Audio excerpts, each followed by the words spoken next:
Welcome back everyone. तो last lecture में हमने देख लिया था कि ग्रुप क्या होता है, ग्रुप की क्या क्या प्रॉपर्टीज़ हैं, क्या क्या क्राइटेरिया हैं ग्रुप होने के लिए किसी सेट को, और क्या क्या कंडीशन है कि वो ग्रुप नहीं हो सकता है।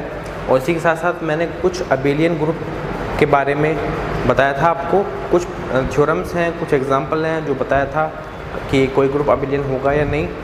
और इसके साथ साथ मैंने आपको कुछ एग्जांपल भी बताए थे ग्रुप के, जैसे क्लाइन ग्रुप हो गया, या फिर Z+ हो गया, या फिर Z-0 इनटू में हो गया। ठीक है, तो काफ़ी सारे एग्जांपल बताए थे।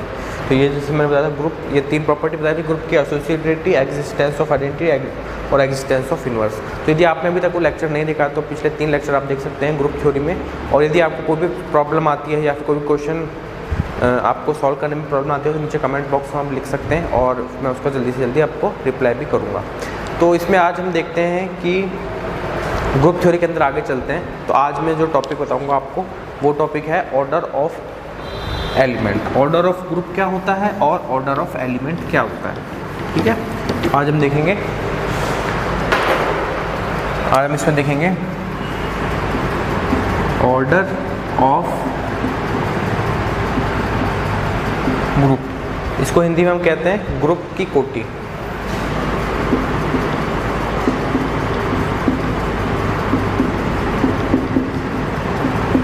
और दूसरा हम देखेंगे ऑर्डर ऑफ एलिमेंट, अवयव की कोटि।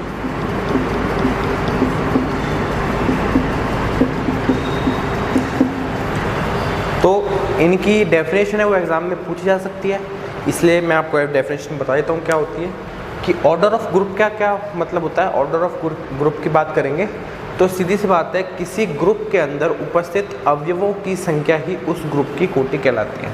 ठीक है, ऑर्डर ऑफ ग्रुप क्या हो गया? Number of element in A group.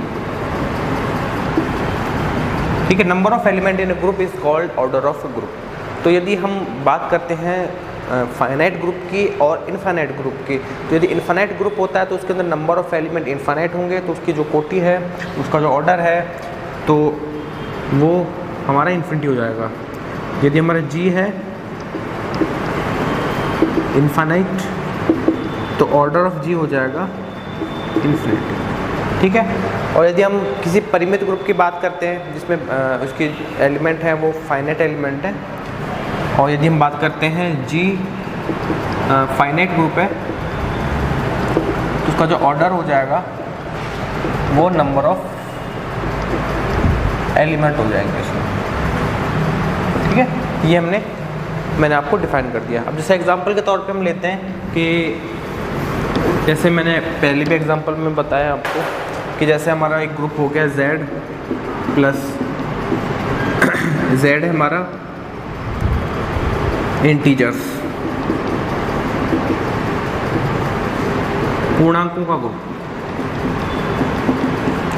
या फिर हमारा हो गया R+, ये हो गया रियल नंबर। जैसे इन दोनों ग्रुप की बात करते हैं तो हमारे दोनों ग्रुप हैं ये इनफाइनाइट नंबर ऑफ एलिमेंट रखते हैं, तो इनका जो ऑर्डर हो गया, इन दोनों का जो ऑर्डर हो गया वो ऑर्डर हो गया ऑर्डर ऑफ Z और ऑर्डर ऑफ R। ये हमारे जो हो गए ये हो गए इन्फिनिटी, क्योंकि दोनों इनफाइनाइट ग्रुप हैं। और इसके साथ साथ जैसे मैंने आपको एग्जांपल के तौर पे बताया भी था कि यदि हम बात करें क्लाइन ग्रुप की, या फिर बात करें जैसे हमारे ग्रुप था K E A B C, ये एक ग्रुप था। और इसके साथ साथ यदि हम एक ग्रुप और बताया था मैंने G 1-1 आयोटा माइनस आयोटा, ये भी ग्रुप था। और इसका जो स्टार है वो मल्टीप्लाई है, यह हो गया। तो ये जैसे ये 2 ग्रुप है तो इनका जो ऑर्डर हो गया, तो इसका जो ऑर्डर हो जाएगा ऑर्डर ऑफ K हो जाएगा 4, और इसका जो ऑर्डर है ऑर्डर ऑफ G ये भी हो जाएगा 4। तो ये हमने देख लिया कि ऑर्डर क्या होता है किसी ग्रुप का। अब इस पे आगे चलते हैं कि ऑर्डर ऑफ एलिमेंट क्या होता है। ठीक है, तो ऑर्डर ऑफ एलिमेंट की जो डेफिनेशन है वो काफ़ी बार एग्जाम में पूछ जाती है और ये समझने की भी है। तो अब हम देखते हैं कि किसी एलिमेंट का ऑर्डर क्या होता है। तो देखिए, इसको समझने के लिए हमें एक चीज़ समझनी पड़ेगी इसको समझने के लिए एक चीज़ समझनी पड़ेगी, और उससे पहले मैं बता देता हूँ आपको कि जो डेफिनेशन है ग्रुप की,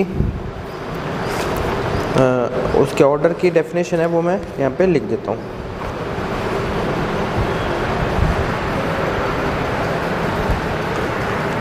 यहाँ पे हम देखते हैं ऑर्डर ऑफ एलिमेंट इन,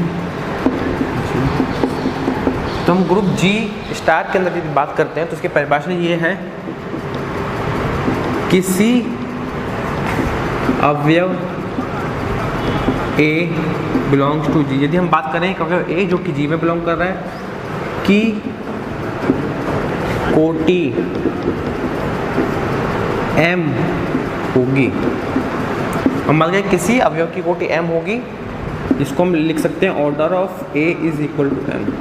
मतलब इस जो लिखा है कि एक का ऑर्डर M होगा तो उसको हम लिख सकते हैं order of A is equal to M। यदि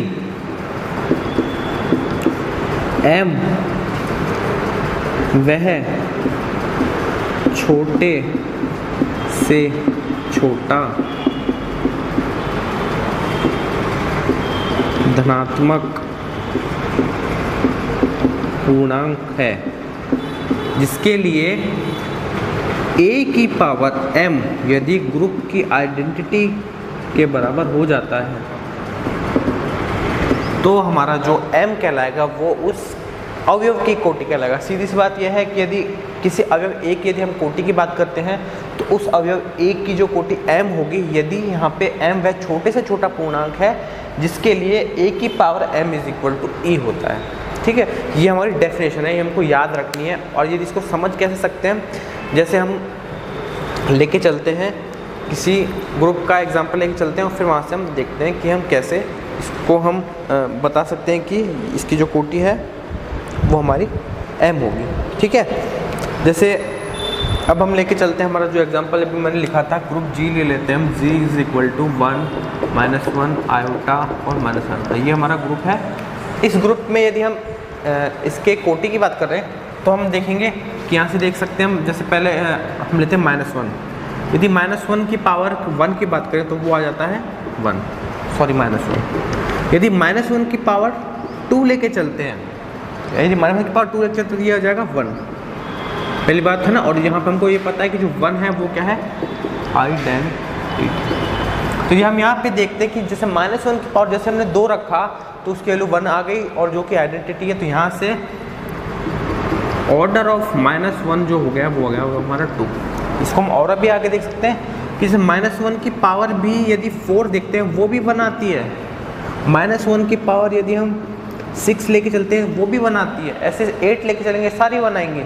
लेकिन हमको क्या करना है, छोटे से छोटा वह पूर्णांक लेना है जिसकी पावर से आइडेंटिटी हमको मिल रहा है। तो मैं देखते हैं कि -1 की पावर 2 ऐसा छोटा से छोटा पूर्णांक है जिसको यदि हम लेके चलते हैं तो हमारी जो वैल्यू निकल के आती है वो ग्रुप के आइडेंटिटी के बराबर आ जाती है। तो यहाँ से हम कह सकते हैं कि जो -1 का जो ऑर्डर है वो 2 के बराबर होगा। ठीक है, ऐसे हम जैसे बाकी अवयव के लिए लेके चलते हैं यहाँ से, जैसे हम यहाँ पे आयोटा है और माइनस आयोटा है, इनके लिए भी लेके चलते हैं। जैसे हम यहाँ देखते हैं कि आयोटा की पावर 1 लेके चलते हैं तो ये आ जाता है हमारे पास आयोटा। आयोटा की पावर 2 लेके चलते हैं तो हमारे पास आ गया -1। आयोटा की पावर 3 लेके चलते हैं तो हमारे पास आएगा माइनस आयोटा। और आयोटा की पावर जैसे हम 4 करते हैं तो हमारे पास आ जाता है 1। ठीक है, अब यहाँ से देखते हैं आयोटा की पावर 1, ये आयोटा की पावर 1 आयोटा है, ये -1 है, ये माइनस आयोटा, ये 1 है। और ऐसे आगे चलते जाएंगे तो आयोटा की पावर फिर 8 आएगा, वो भी वैल्यू 1 आएगा। लेकिन हमको क्या करना है, सबसे छोटा एलिमेंट लेना है जिसके लिए पावर की वैल्यू 1 के बराबर आती है, जो कि आइडेंटिटी है। तो यहाँ से हम कह सकते हैं कि order of iota is equal to 4, क्योंकि आयोटा की पावर जैसे हम 4 करते हैं तो उसकी वैल्यू 1 के बराबर आ जाती है, जो कि हमारी क्या है, आइडेंटिटी। तो यहाँ से हम कह सकते हैं कि जो हमारा एलिमेंट आयोटा है उसका जो ऑर्डर है 1। तो सीधी सी बात है कि ऑर्डर क्या होता है, वह छोटे से छोटा धनात्मक पूर्णांक होता है जिसकी पावर में यदि हम किसी एलिमेंट की पावर में चढ़ा देते हैं तो हमारे पास जो वैल्यू निकल के आती है वो आइडेंटिटी के बराबर आ जाती है। तो यहाँ से हम कह सकते हैं कि किसी ग्रुप की कोटि को हम किसी एलिमेंट की कोटि को हम यहाँ से दिखा सकते हैं। हमारी परिभाषा हो गई, ये हमसे डायरेक्ट एग्जाम पूछ जाती है, इसको याद रखना है। और इस पे जो ये a⁴m है, इसको हम यूज़ करेंगे हमारे रिजल्ट्स के अंदर, ठीक है। तो इसमें आगे चलते हैं हम। ये हमने देख लिया कि हमारे ये हो गया। अब इसमें है कि ग्रुप की जो कोटि है उस पर आधारित कुछ प्रमेय देखते हैं हम, ठीक है। तो इस पे आधारित कुछ प्रमेय देखते हैं। तो जो पहली प्रमेय आती है